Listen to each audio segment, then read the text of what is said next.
In this lesson, we're gonna get more familiar with the Elementor page builder, and it's simply a drag and drop process from here to here. So we can build our website through multiple sections. We have the add new section from here, so we're gonna press on that. We're gonna see different layouts we can choose from, and we can start with this one for a beginning. Okay, so we have that section with two columns in here, and we can start dragging some of these widgets to our section.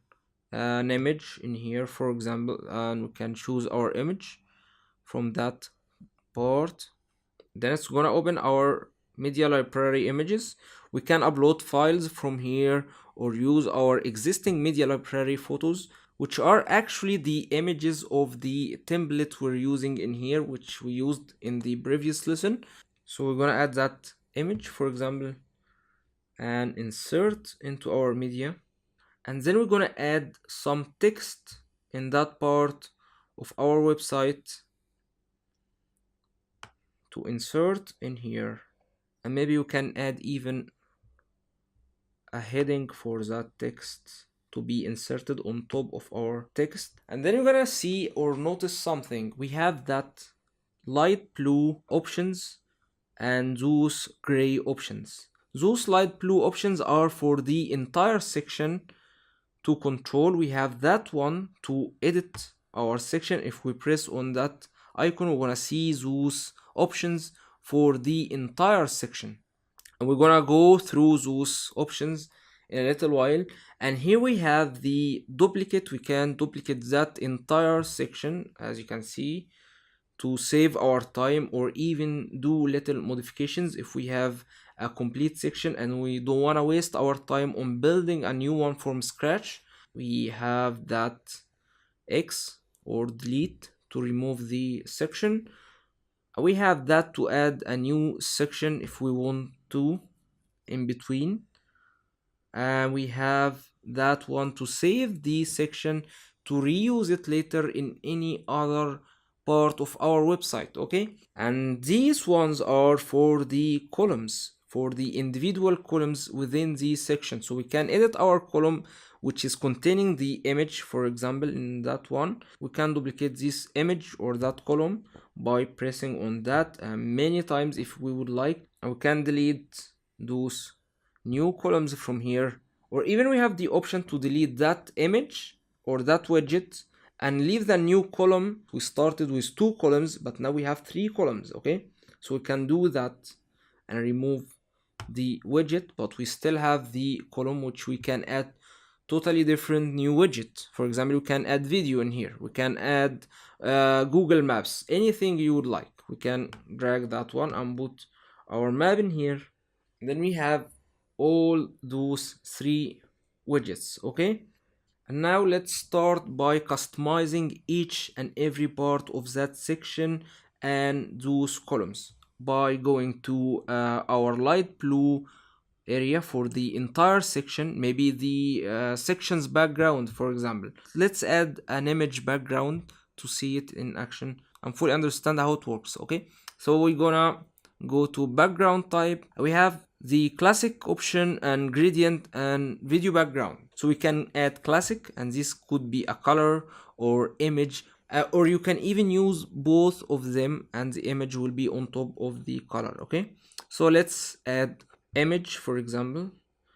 We're gonna add that nice image in here, and here we have these options. As you can see, let's go and see it in preview mode. We have our image repeated in here because it ends in that part. We can go customize this and make our image maybe top left, top center, or any other position. And we can make this one to be fixed. If we want to make a parallax effect, we can make that one on fixed, and we're gonna see that in a little while. If you scroll, the image will remain in place, but it just needs to fill the entire section. So we have the repeat. We can close that no repeat if we would like to, and then you're gonna see the image stops in here. But let's make it on repeat, and let's make it cover. This is the size. We can make it auto cover contain. Let's make it cover, and this will mean that the image will be filling the entire section, giving us a very nice and cool parallax effect. And you can do that to any section you would like. Let's go to layout, and here we have to stretch section and make it full width by that, and you can see that your section is full width. And then we have this content width, which is our elements or content. You can make it boxed like that. You can start changing the width of this content, or even make it full width to be stretched with the entire section. Let's get it to be boxed again. And then we have the columns gap, which is the gap between the contents. You can make it no gap, and they will look like that, or make it narrow, which will give us 5 pixels between each and every column, giving us 10 pixels in here in total between the two columns. Then we have the extended for maybe 15 pixels as I remember, and then we have the wide for 20 pixels between them, and then we have the wider, which is giving us in total 30 pixels space between the contents. Okay, then we have the height. We can make that fit to screen like that for the entire section to fill the entire screen when you're scrolling. And let me get that text as white to be more visible for you. And let's go back to our sections options. Then we have the fit screen or even minimum height. Like that, we can control our minimum height as we like.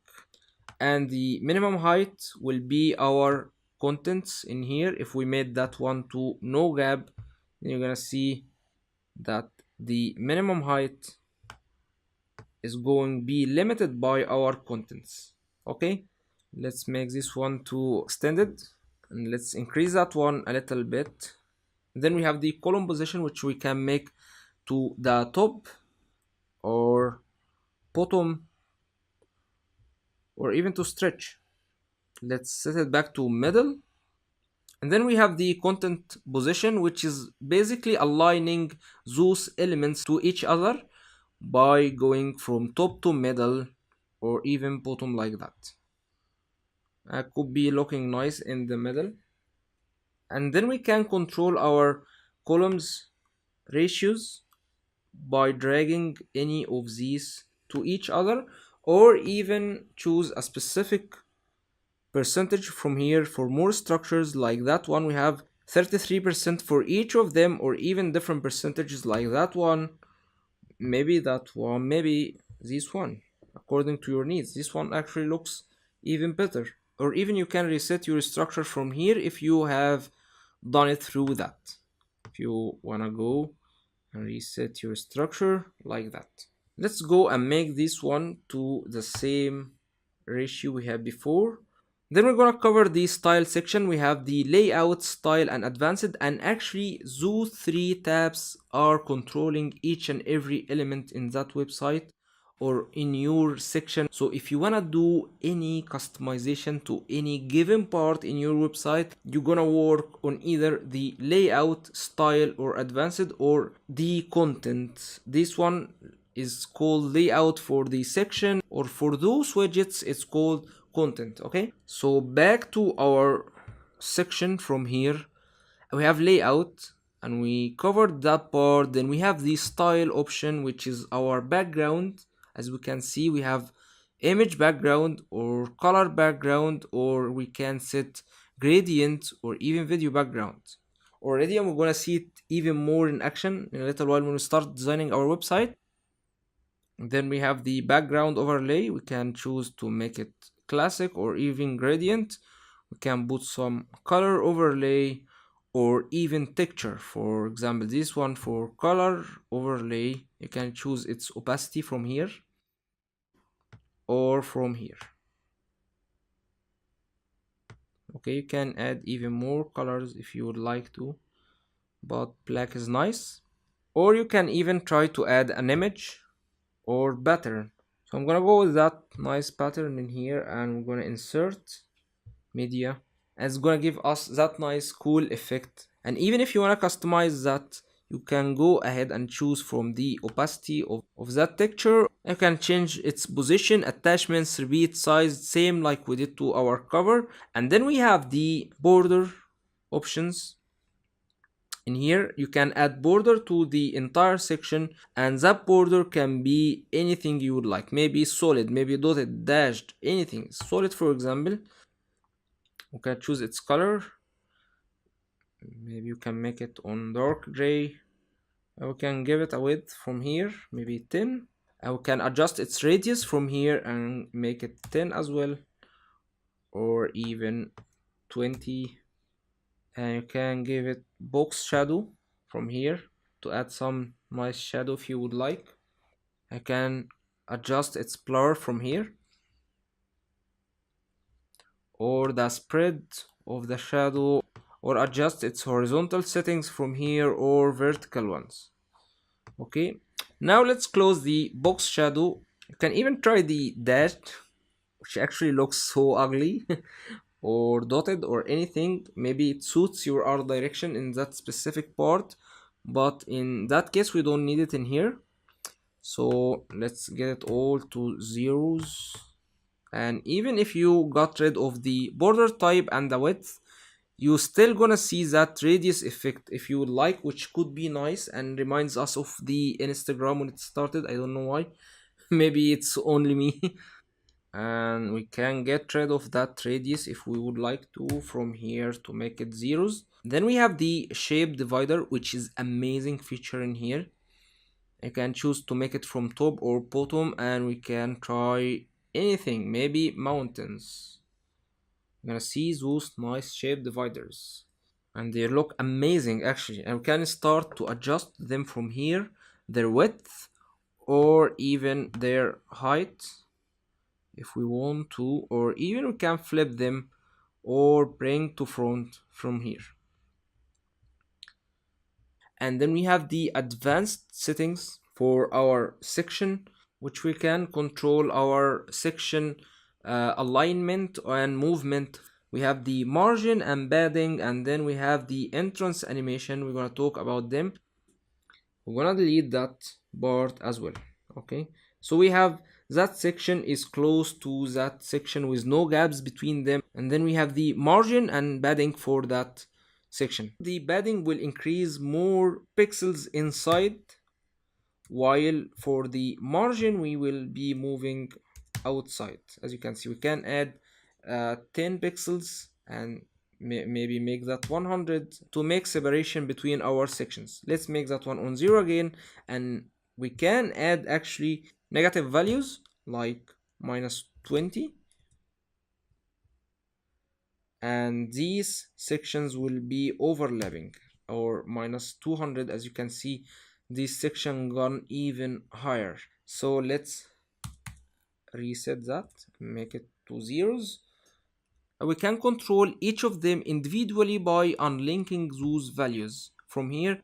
And also we have that option to enter our values in pixels or even percentages if we would like. So we can add 20 pixels or 20%. Okay, and you don't have to memorize any numbers. You're gonna gain that by experience, and most of the times it works by try and error. So you're gonna try what suits you, but mainly you're using margin and padding for alignments and movement, etc. Okay, and for the entrance animation we have many animations to set, and those are basically gonna work when your website is loading. So you can choose fade in, for example, and this is how it's gonna look like. And you can choose the duration of this animation to make it fast or slow or anything. Like maybe fast is nice to give an impression that your website is very fast in the loading. Maybe it's according to your desire. And these are the sections options and how we can fully control our section from these 3 tabs, and we're gonna really understand them in the practical way while we're designing our website later. Hope that was clear for you. Take a little break and open your WordPress dashboard and open your Elementor tool. Click on those buttons and you're gonna really understand what I'm talking about. And maybe if you wanna go ahead and pause that video and apply some steps and then complete them pause, it will really make more sense for you what I'm talking about. Okay, see you in the next lesson where we're gonna talk about the contents and how we're gonna adjust them and fully control them.